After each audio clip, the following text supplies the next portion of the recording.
Intro music. Come on in. A star for the ages for Tony Gwynn, number 3,000. They have acquired Eric Johnson and Fernando Tatis Jr.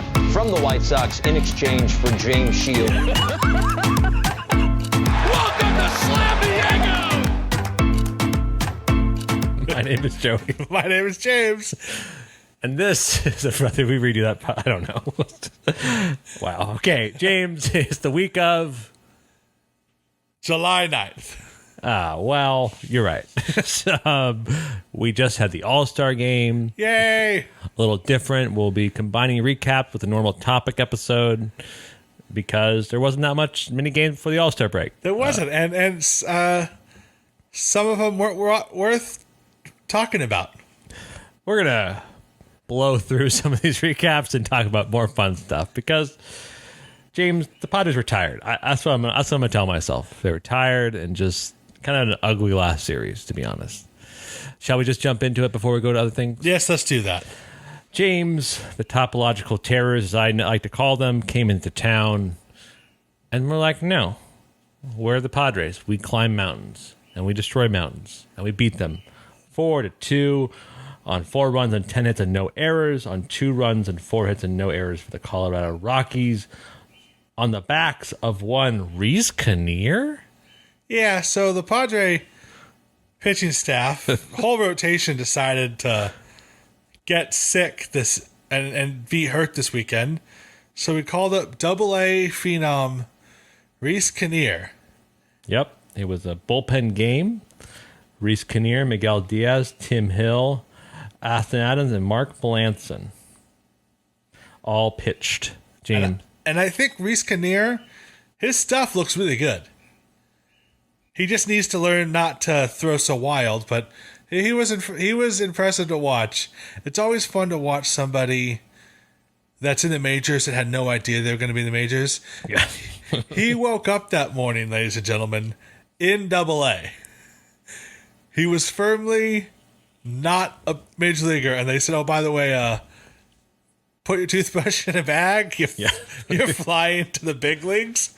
Well, I'm skipping AAA altogether. Yeah, it was fun to watch him in the dugout. His eyes were just wide the entire time. Like, I'm in the big leagues. I'm in the big leagues. Do you know I'm in the big leagues? I'm in the big leagues. He kept on like he was so awkwardly trying to high five people. He's like, am I a part of this? Am I a part of this? It was really fun, and I hope that we see him again, and I hope he's a dominant pitcher for the Padres for many years.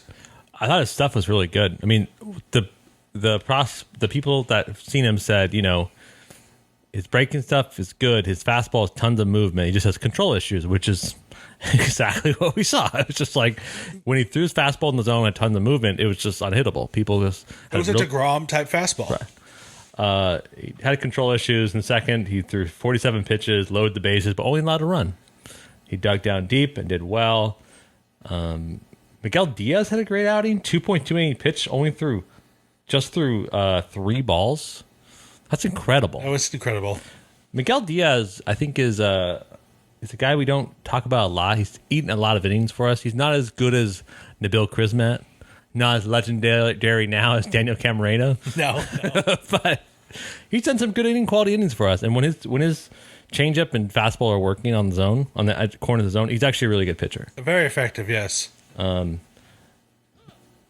Myers RBI double that scored Manny later in the game, and then Manny RBI single for the 4th run sealed the deal, and we won 4-2. James, shall I move on to game 2 of the 3-game series versus the Colorado Rockies? Sure. San Diego Padres get demolished by the Colorado Rockies 3-0 on 8 hits and no errors for the Rockies. The Padres had 0 hits on 0 runs on 5 hits. Sheesh Louise, use your words. 0 runs and 5 hits on 1 error for the Padres. And I say demolished because it just felt like nothing was working the whole game. We could not string together the right amount of hits, the right amount of at-bats. It just, the Rockies, Herman Marquez was just had a great night up there, and just nothing we did was effective. And it just, get shut out. I don't know. I mean, it's one of those games where like Herman Marquez won them the game, but also you're like, we're better. I'm kind of getting over aces destroying us, and I understand that's always been the case in baseball. Good pitching always beats good hitting. I'm a little over it. I'm a little over seeing Corbin Burns, Marquez's, What I am over is Musgrove pitched very well today, that game. Yeah. The score, there was a devastating. We probably still would have lost the game because we would probably lost 1-0 instead of 3-0. But we were only 1 for 5 of runners scoring position. It wasn't like we didn't have tons of opportunity. No, Herman Marquez is a good a pitcher. legitimate ace, and there is many teams that probably want to trade Colorado for him in the next couple weeks. Eric Hosmer made a error that led to 2 runs. It was such an easy play to make. I know. I am increasingly disappointed in our first baseman. He's actually hitting better the past 2 weeks. I know he's hitting better. He's just gotten worse as fielding. Yeah, it's like he's the monkey's paw. Which one do you want? You want to be a good fielder or a good hitter? Anyways. And the other thing was like Joe Musgrove. It seems like he's had several starts where he has pitched very, very well. Yeah. But our offense or defense has let him down, and this is one of those. Yep. Yeah. And both offense and defense let him down. Yep. Rockies are the worst road team in baseball, even worse than the Diamondbacks. So surely we'll win the series, James, right? The series started, the Rockies had only won 7 games on the road. Yep. Sunday, July 11th, I had tickets that game. I couldn't go. I offered you tickets. You couldn't go. So I said, hey, cousins of mine, go have a fun little time together. Surely you'll watch the Padres demolish the baseball and just win victoriously. No, they saw the Colorado Rockies beat the San Diego Padres 3-1. The Rockies had 3 runs on 11 hits on 1 error. The Padres had 1 run on 4 hits on 3 errors, James. Not good. The Padres looked defeated. They looked tired. They did not have a good time at the plate. They did not obviously piece together hits. Ryan Weathers, after 2 innings, fields the ball, runs towards first, hurts himself, has to exit the game, and then it becomes another bullpen game. Chris Paddock comes in to pitch in relief, and Craig Salmon gets the long innings, 1.1, after Paddock throws 2, and only 3 runs are allowed. It's not bad, but the Padres hitters, they're just quite ineffective at the plate. Quite ineffective. And this loss stung more because their pitcher against us is not good. Their bullpen is not good, and it felt like the entire offense just sort of took the day off. It was the last game before the All-Star game. Very well could be this, hey, we're going to rest and we're just tired, and it's like the day before you take vacation at work. And we've mentioned this before. Right. The Padres have played more games because of the schedule this half than anybody else in our division. We've played 4 to 5 more games than both the Dodgers and the Giants, and we've played more games than the Rockies. So yes, our team could be tired, but they were the Rockies. Yep. Yeah. Yeah, it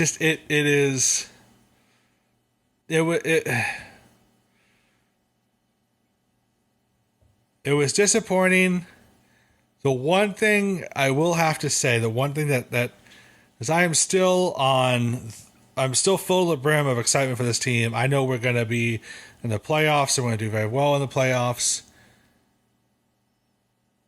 If the Padres can if this is truly that we need a day off and then we come back swinging tomorrow, do you know from tomorrow to August 24th, we only play one team with an above 500 record? We also just played a team that was only won 7 on the road. I know, but I'm just saying, like, it's okay, fine. All right, I'm gonna give it to you guys. You were tired, you needed a break. You just all got 4 days off. Come back swinging. We're gonna have, and our schedule from the next half is way loosened up. Now the Dodgers and the Giants all have to pack in have fewer days off, and that's how the schedule balances out.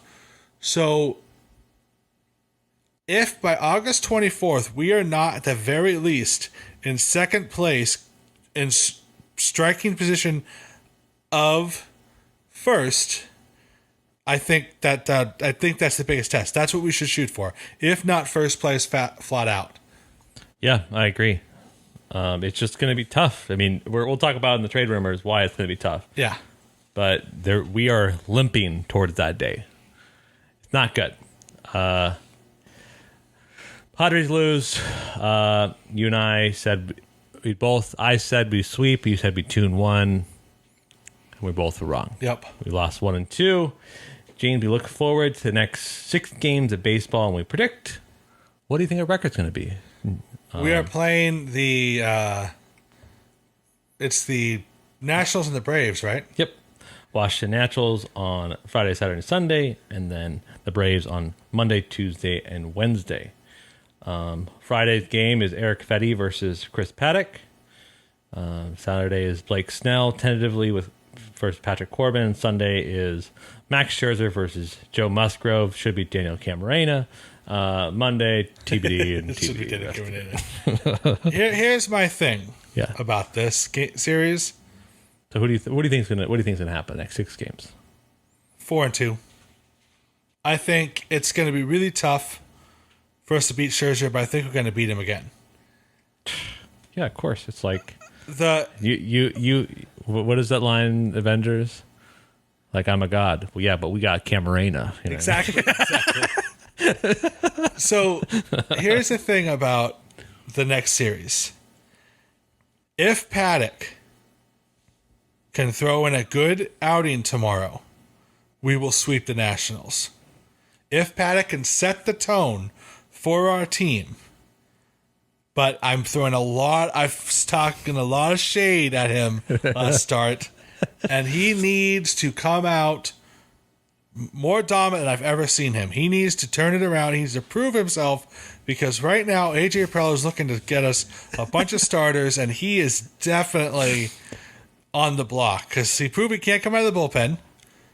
And he needs to, if he can't start a game, this is his last chance for me. I wish I had the quick editing capability to do this, but literally last time he took the mound, you said it was the last time he was going to take the mound. I know, and I'm upset that I have to talk about it again. I wish it was the last time he ever took the mound. He pitched 2 innings of baseball out of relief and only allowed 1 run, which for Paddock's pretty good. Yeah, it wasn't the 9 that we saw in person. You're just mad because you're still mad that we saw 9 earned runs in person from a Padres starter. A Padres starter in 2021. I went to a good dozen games one year where the Padres lost 100 games. That was the worst. That Chris Paddock's start was the worst pitching performance I've ever seen by a Padre live. We lost 100 games that year, and I went to probably 16 games that year. Tickets were cheap. Yeah. Well, no, I had. Remember the promotion they had? You could see unlimited games until they won 2 back-to-back. What was that promotion? There was a promotion like in August where like you could see as many home games as you want until they've like won 2 in a row. Because that's how starved they were to get people in the seats. I don't remember that, but it sounds about accurate. No, I had a friend that had season tickets, and they had tickets to every game, and they just couldn't fathom watching someone Rather watch him lose. So going to see if Padres lose. I would get a random call. Hey, you're off of work at 5, right? Do you want to go to a Padre game? I'll send you the tickets. Like, sure. And I just show up, and my buddy's random other friend was sitting next to me. Like, You're saying 4-2? I think so. I think the Braves. They're buyers, dude. They are buyers. They started the wild trade season. They acquired Jock Peterson today. As much as my respect for Jock Peterson is, he is no Acuna Jr. That's very true. So you're saying 4-2? Are we gonna lose? Are we gonna lose to both of them? We're gonna lose one to both, I think. Okay. The Braves have too good of an offense not to think they're gonna go quietly. I think it's just tough because I don't know what our pitching staff's going to look like on Monday and Tuesday. I know. That's why That's the toughest thing to judge about this, because right now, if Snell, I think Snell makes a start. I'm pretty confident he will, because the kind of injury is, you can get over in a few days. even though it's taken him 2 weeks. Let's just assume it takes him quickly to do this. I think he'll make it. Darvish, not super confident, especially considering Padres have rightfully should play it slow with him, because he's the guy who's going to start. He's a guy in a playoff. You're like, you're going 7 innings. I'm sorry, you're just going to have to do 7 innings. And Darvish, like, yeah, I'll do that. Like, he's that kind of guy. So they're not going to push him. So if Monday we see some sort of Reese Kinnear, Camarena, Crismatt combo, who starts game 5? Problematic, James. Yeah, it is problematic. It's But the Braves don't have a solid. They do not have as solid as a rotation as they did last year. So I think we can mash them around, and not having Acuna or Marcell Ozuna. They're both, for different reasons, they're not playing the game of baseball currently. very different. Very different reasons. Very different. One's extremely more legal. Yes. Than the other one. One's a criminal. One tore the ACL. So I like 4-2, but I could see us, if Darvish isn't back, I think Braves take 2 from us. I could see us going 50-50, 500. So you're saying 3-3? I think if I'm the Padres general, if I'm JJ Preller and I'm Jace Tingler, and Yu Darvish is like, I'm 90%, but and Yu Darvish is going to say he can pitch every game. Oh yeah, athletes are just like that, and Darvish is just like that. So but if I'm Jace Tingler, I'm like, no. Even if he says he's 100%, they might skip him one more start. Yeah. So I think if we don't get someone, I mean, there are 2 games that we have to figure out someone. Because I think we can make a bullpen game between the guys I talked about. Even Diaz, Crismatt, Camarena, Reese Kinnear. How awesome would it be if Camarena pitch against? Oh, believe me, I want to see Camarena pitch hit on Sunday.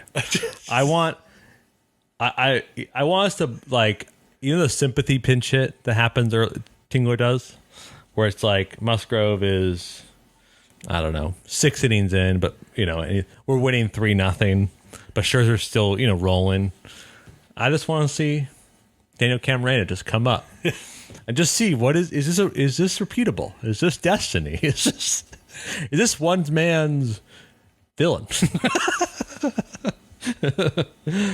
Yeah, I think it's 3-3. Okay, all right. It's fair. Your logic is 100% sound.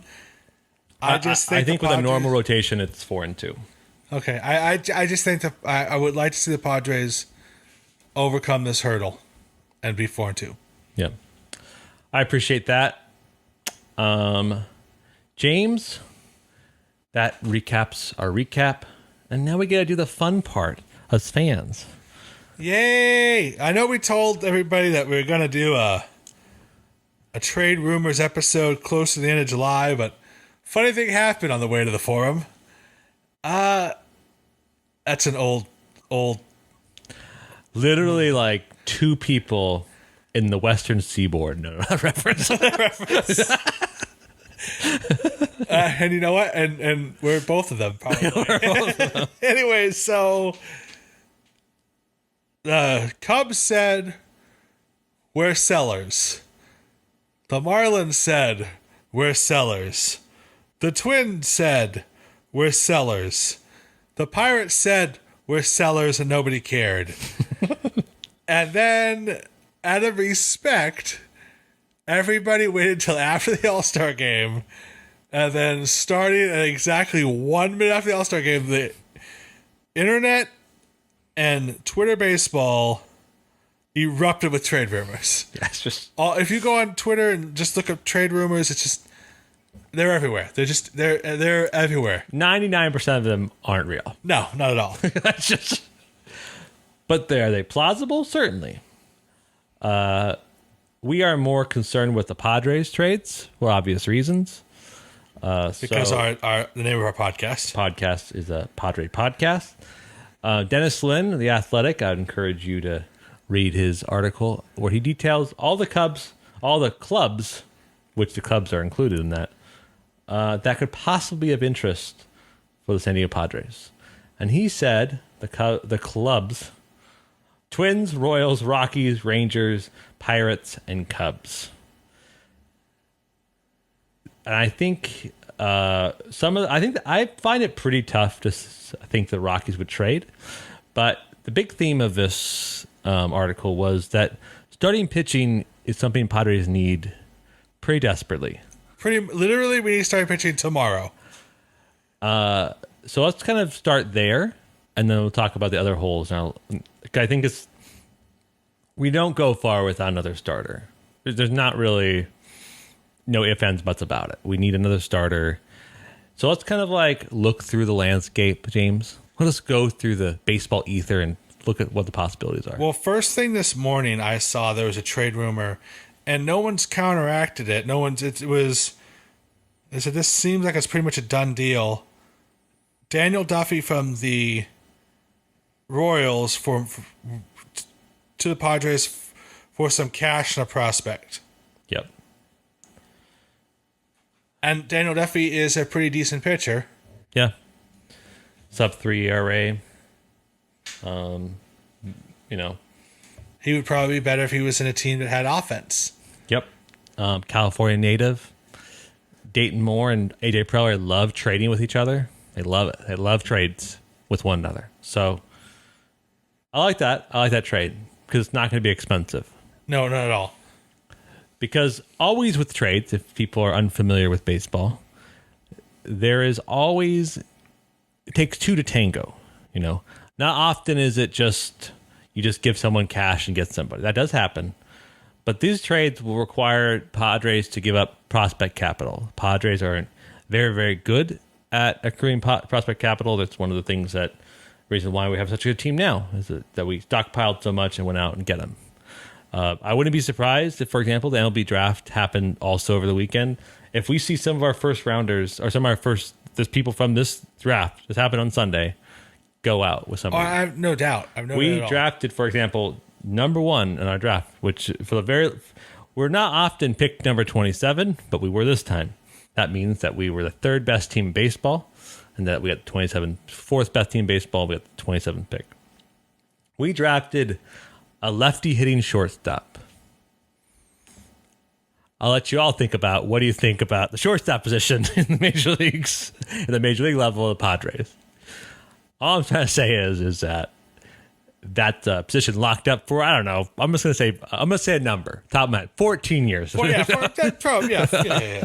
So I wouldn't be surprised if get his name right, Jackson Merrill gets traded to some of these. Now that's a big cost because prospects, how you ensure long-term quality in your team. You always have to have good player development to maintain a good organization. However, you want to win now.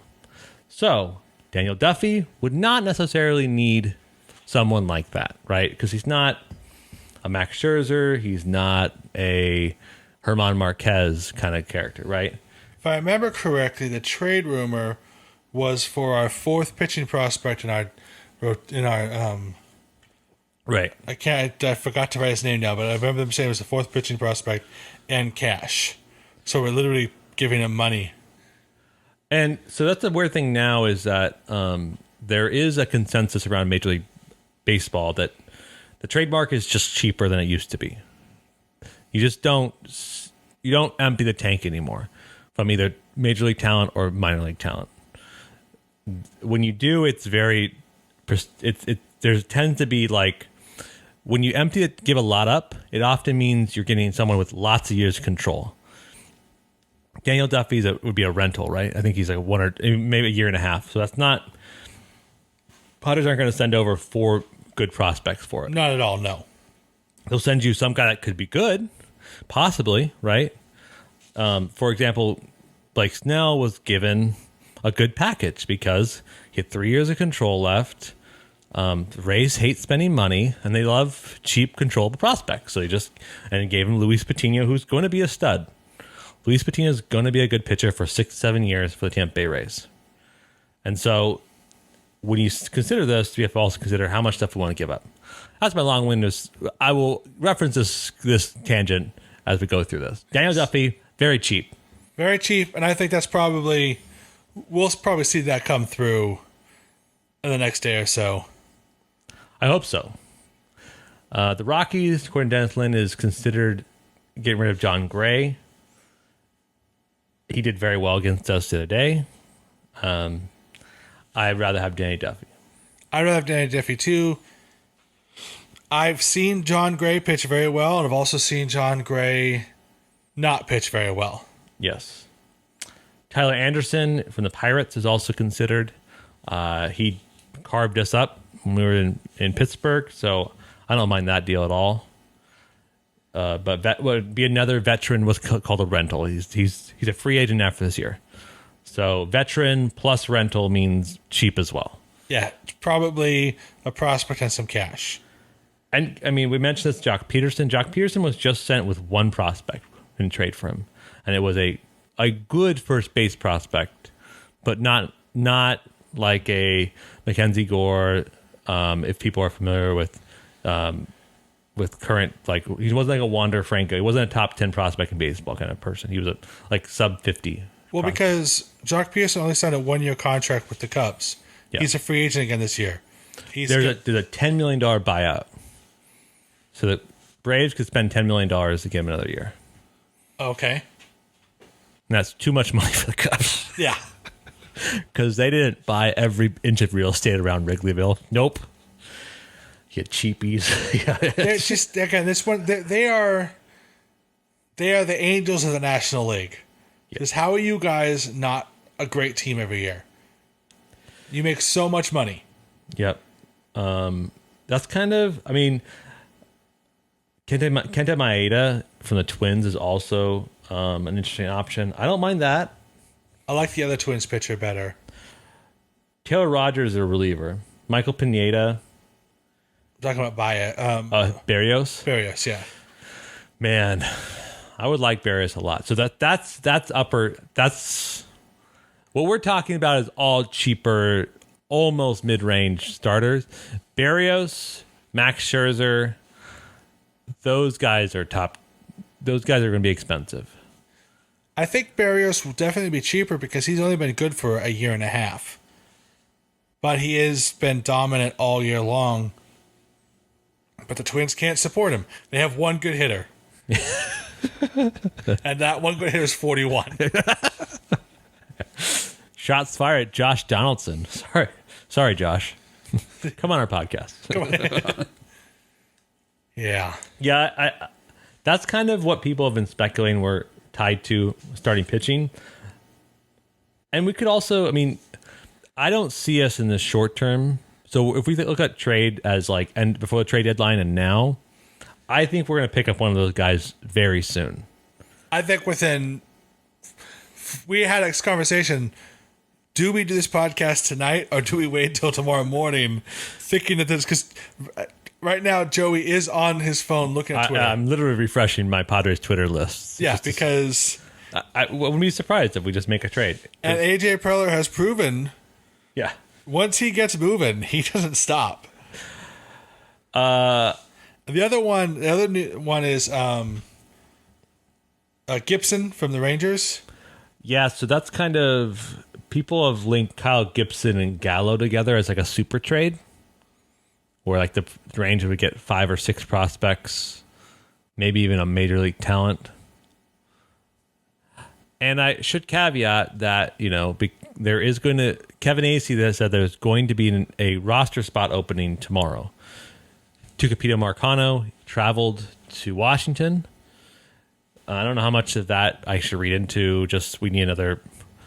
It could very well just be a switching in and out all weekend long, right? Because we could have on Sunday Tucapito go down, and then another another minor league starter come up. Who knows? But maybe the Padres have something planned. Maybe we're trading a roster position. Right. Kyle Gibson would be cool. I just don't know. I mean, I think the Rangers are just not. I from what I've been reading, the Rangers are not very. When they have good talent, they really, really want what they want, and so a Gibson Gallo trade, which I'm very much for. I just don't think they're going to take. No, they're not going to take nothing. It's going to be expensive. Well, because apparently the Yankees are interested in that trade as well. And I was reading the Yankees Twitter rumors as well, and they were basically giving up the farm for that trade. And I mean, if you're the Yankees and you think your organization's structure is to win the World Series every year, and you look at their farm system, they should empty the farm for it, because they're not going to get another power hitting lefty like that. And they have no lefties in their lineup, and they need starting pitching because all their starting pitching is just even worse than our state right now, right? And that makes more sense to me. Like, if I'm looking organizationally, the Yankees should outbid the Padres. They just should, because if the Padres don't make a trade this year, next year we're ultra competitive, right? But if the Yankees make that's the thing. Like, next year we're going to have. I mean, Mike Clevenger will be back. Adrian Monahan is going to be back. Trey Wigginter's going to be back. Matt Strom's going to be back. Yeah, one of those is better than the other. There's a lot of, but again, it's still up in the air whether those guys are going to come back fully. Right. But we have a lot of people. Potentially, our team is going to get better without us doing anything. Right. But the owners of the Padres want to win now. I could see us. I mean, so everyone says on every beat writer is like, AJ Preller's asking for crazy people. They say, "What did I send you?" The quote was, "He's asking for the moon."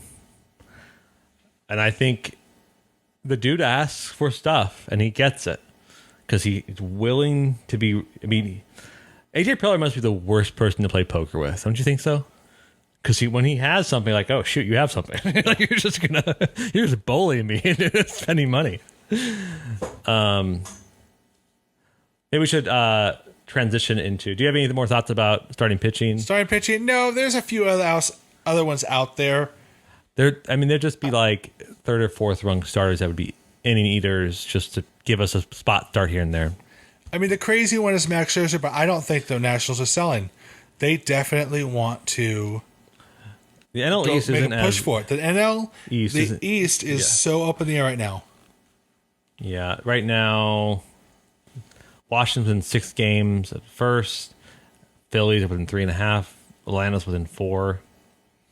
Yeah, that's not crazy. Everybody in that team, everybody in that division is like at 500, and they're all within striking distance. Yep.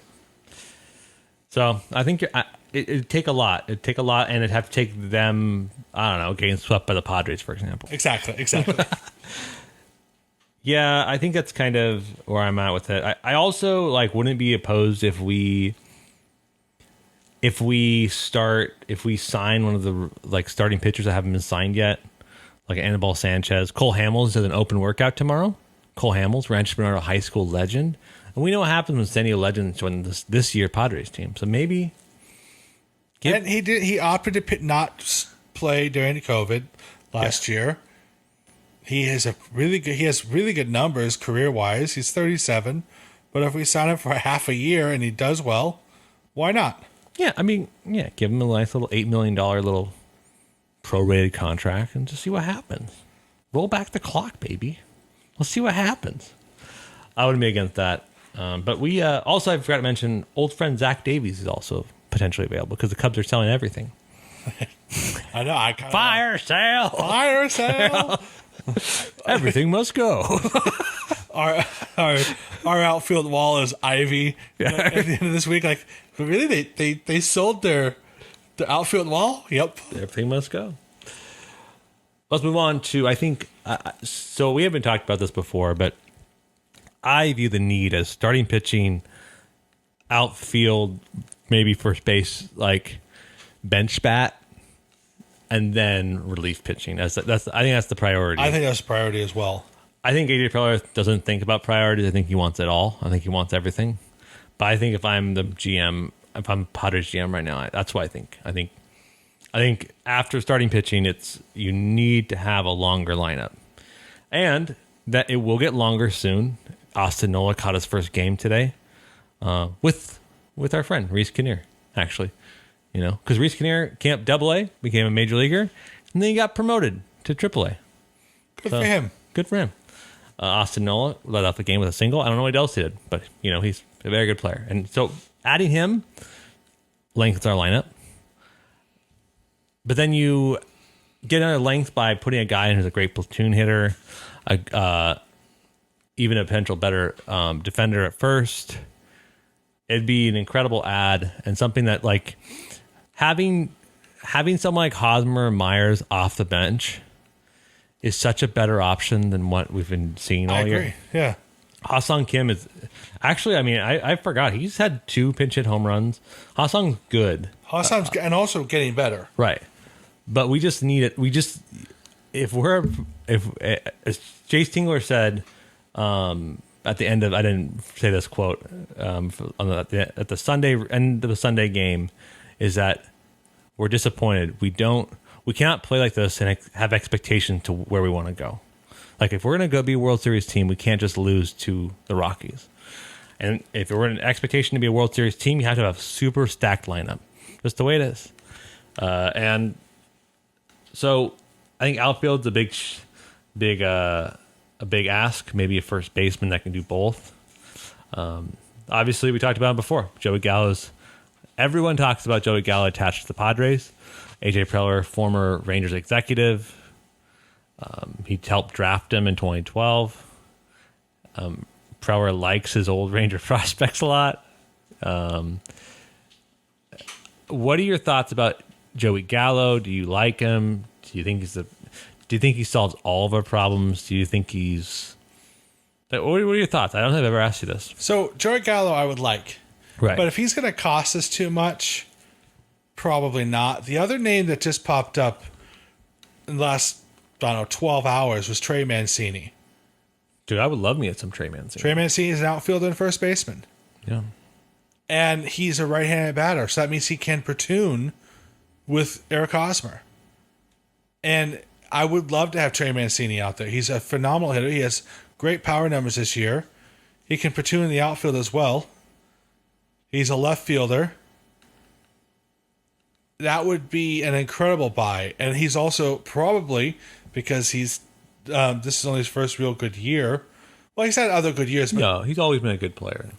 But he's an Oriole, and I think he might be a cheaper get. We could probably just trade prospects for Trey and not lose any of our big league talent for him. That would be the Orioles. Orioles would want that. I think the Orioles way they're presented, they would not want. The Orioles don't want major league talent. They want to build up a rotation. Right. So I think that might be the better option. I would love to have Gallo. If we can get Gallo, but it isn't. I mean, I've said this before. I would trade Mackenzie Gore for Gallo today, right now, in immediate. Well, you have a hate relationship with Mackenzie Gore. I don't. I'm just tired of hearing. As long as I've been a Padre fan, and we know. I'm tired of hearing about prospects. Yeah. Show, and he's who I wasn't tired of hearing of? Fernando Tatis Jr. He turned out pretty good. Well, I like to call him Tatis. Thanks, Joe Buck.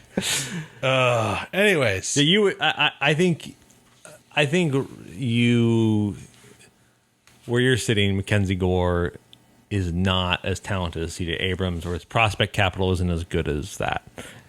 And then for someone like Gallo, who makes an immediate impact, he's an all-star. He's getting better at plate discipline, has huge power. The days he doesn't play, he comes off the bench. Like, yeah. I know. I would rather see somebody not cost us an arm and a leg. And Trey Mancini he's not left-handed, but he's equally as good of power numbers. Yeah. I like Trey Mancini. What do you think about Chris Bryant? So Chris Bryant's a funny one because if you ask someone at the beginning of the year, he'd be too expensive. But he's having a real rough patch, even though he was an all-star. Really, the past month he hasn't been that great, and he doesn't hit the ball super hard currently. Between the Cubs, honestly, I'd rather get Rizzo than Bryant. I just don't see having an only first baseman is really problematic. I agree, but what if we paid off some other first baseman? Other first baseman sent him over to Chicago. Just saying, like, what if we paid off his career? Now he's a cheaper player for Chicago. He's as tradable as Albert Pujols. I know he is. It's ridiculous. That's not true. I want Eric Hosmer to succeed, and he's not that untradeable.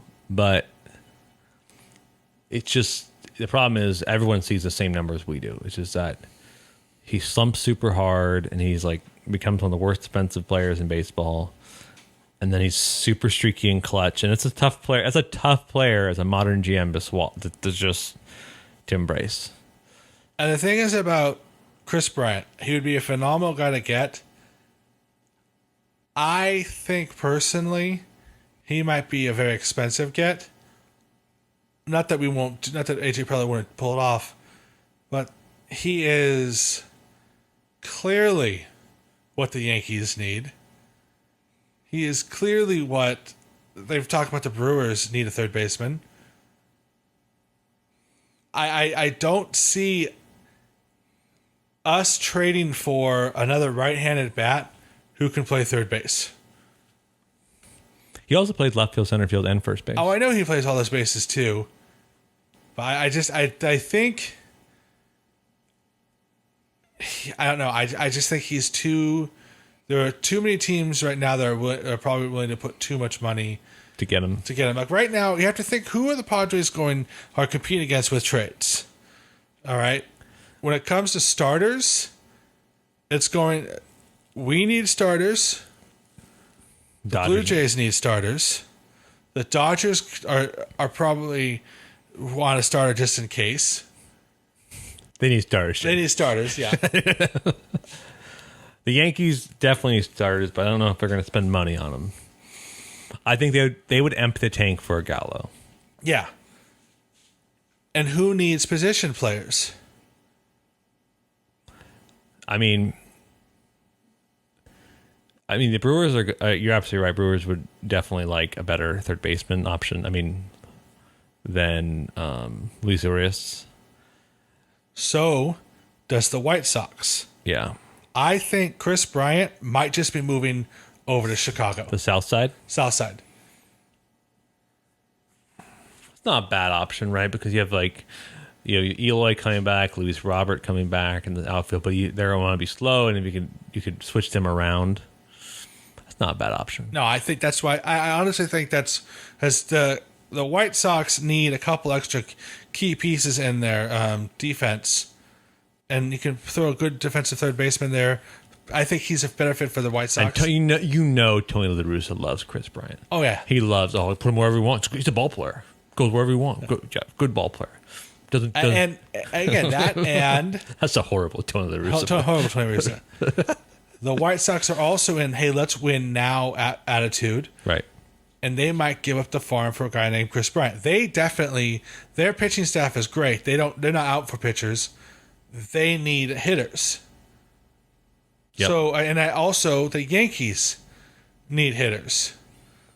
The Orioles will not trade the Yankees. Right.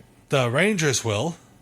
So I think Trey Mancini is a better option all around for the Padres personally. I'm just saying what I would. It just depends on what. Yeah. I would love someone like that. I think Garrett Cooper is also a good option for the Marlins. Just not guys that. Here's the big problem with this trade season. There's only one person, and that's Max Scherzer. That's really like an all-time great. That's available. True. Right. Or the potential to be a Hall of Famer. No, I'm not just no disrespect to Joey Gallo, but like he has longer durability and more consistent seasons. When Manny Machado was traded, it was very similar. So this guy's one of the most consistent players in all of baseball. Will get what you're getting, and it was a big deal when he got traded. Mookie Betts the same way, and people laugh at that Mookie Betts trade, but the Red Sox are winning their division largely because of stuff that trade. Alex Verdugo is a very good player, and this is why trades for all-stars, you do have to give up a lot.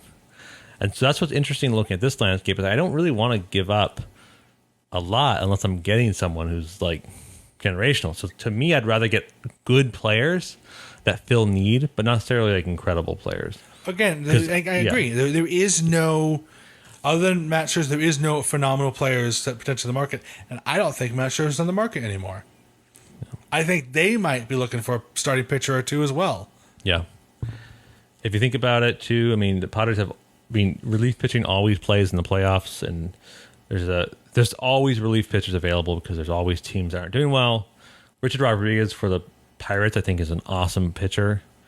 I don't know if we're gonna be. Third priority is the relief pitching, and there's a few people: Richard Rodriguez, Chris Stratton, Andrew Chafin. Dennis Lynn seems to think that Craig Kimbrell, the Padres are interested to a reunion for Craig Kimbrell again. Yeah, and Taylor Rogers of the Twins also might be an option. Do you have any thoughts about any of those gentlemen? It would be pretty awesome to have two dominant closers. Oh, yeah. Kimbrell and Melanson. I really like Chafin. Yeah. Just to have another dominant left-hander out of the bullpen. And Chafin would be much cheaper. Chafin would be a lot cheaper. And Chafin could close games too. Mm-hmm.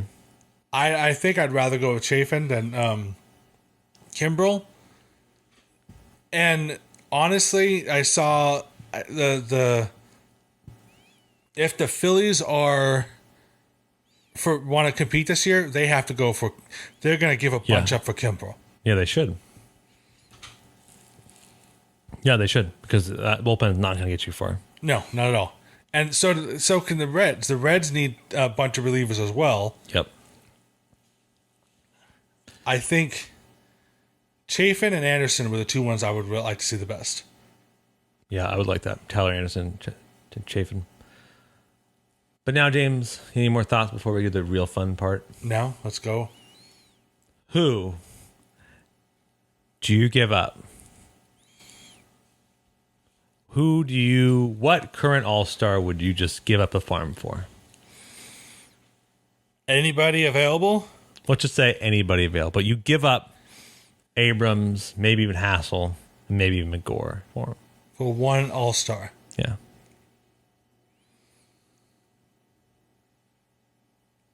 Honestly? Yeah. Juan Soto. Yeah. I would trade our entire farm system for Juan Soto. Another 22-year-old stud, but left-handed. Yeah. Yeah, I would. He might not have many power numbers this year, but yeah, he hits 520 feet bombs in his home run derby. Yeah, that's who I'd get in a heartbeat. Juan Soto. Yeah. Imagine having Soto Tatis. Yeah, Tatis followed by Soto, followed by Machado. Yeah, you would do that, and it's either outfielder. Yeah, you would do that every day. Yeah, exactly. I would do him over Trout for sure. And you can put Yeah. Will Myers can play first base. Yeah. I absolutely love that idea. But I mean, if you're a Nationals fan and you wake up and you see, oh, we traded Juan Soto, like, well, I'm done being a Nationals fan. The dude is unbelievably lovable, incredibly talented. But yeah, I mean, if all the stars in the game were available, I would definitely do Soto over anyone. I mean, Soto might, if he's this good by the time he's free agent, he'll have a $500 million contract. Absolutely. I mean, because he's going to hit free agent a year before Tatis would have. So at 25, he'll hit free agent. And dude, his plate. I mean, you just watch him, his at bats, and his plate discipline is just like, how do you see the ball so well? How are you able to hit balls like that? I mean, yeah, if Preller could, if the Nationals are like, screw it, we're going to be sellers, and Preller's like, yeah, I'll give you Gore. I'll give you Gore and maybe Campusano and someone else and a bunch of other 45 value future value guys. Not Here's something that might shock people. yeah. I instantly take Soto over Shohei Ohtani. You take him over Shohei Ohtani? I would take him over Shohei Ohtani. Only because it's so hard to figure out how to get Ohtani to play on our team. That's true. I mean, even if the DH rule is that they say we'll take a Right. fight next year, universal DH. I just think you can. I actually think Otani's cheaper than Soto. And I think it's because it's an organizational shift that people have to take on. I think organizations, this is just me talking out of my butt here. I think any owner's like, yeah, I'll take the most marketable player in the world. Yeah, go ahead, trade for him. Like, you're gonna make $30 million a year in jersey sales of Ohtani's on your team. However, if you're a National League team and you're trading for Ohtani, I think that Ohtani, there's longevity concerns, right? There's a lot of concerns around it, and I think that the Angels, if you just dangle major league pitchers in front of an Angel's face, they might just take whatever they can get. Quick, especially a few of them. So Really? I think Soto is probably more expensive than Ohtani. I think I love Ohtani. I just think that I mean, we're in the land of total make believe. of course. This is past Oz. Past Oz through the wardrobe. This is totally made up world. I think that I don't know. I don't know. I just think Ohtani is awesome. Right. But if you can't DH him, I don't know. Have you ever seen him play defense? He's not bad, but he hasn't. He doesn't have a reps in. I mean, how would you be like if he played a defensive position for Exactly.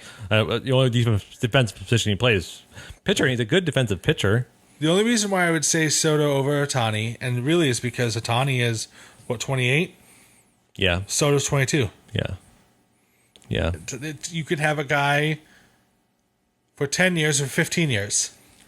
And I'm not bringing. We're not talking about this because we're just spitballing. People have actually stupidly proposed these trades, and they're funny to consider. They're very funny to consider. But yeah, definitely, I would trade. I'd trade lots of good people for Ohtani, for Soto. I would probably trade some decent to good players for Ohtani, but I think definitely not this year. I mean, the Angels have to lose 30 in a row. If the Angels, and I'll say this, if the Angels lose the rest of the game in July, they might trade someone big. But that's not how the Angels play. The Angels are going to give the Angels fans hope. They're going to be like 8 games above 500. Like, maybe we're going to get it. They're going to sign Ohtani to some insane 22-year deal for $500 million. Like, hey, but won't he be dead in 22 years? Shh. Quiet. He'll be 50. Shh. Be quiet. Shh. Silence.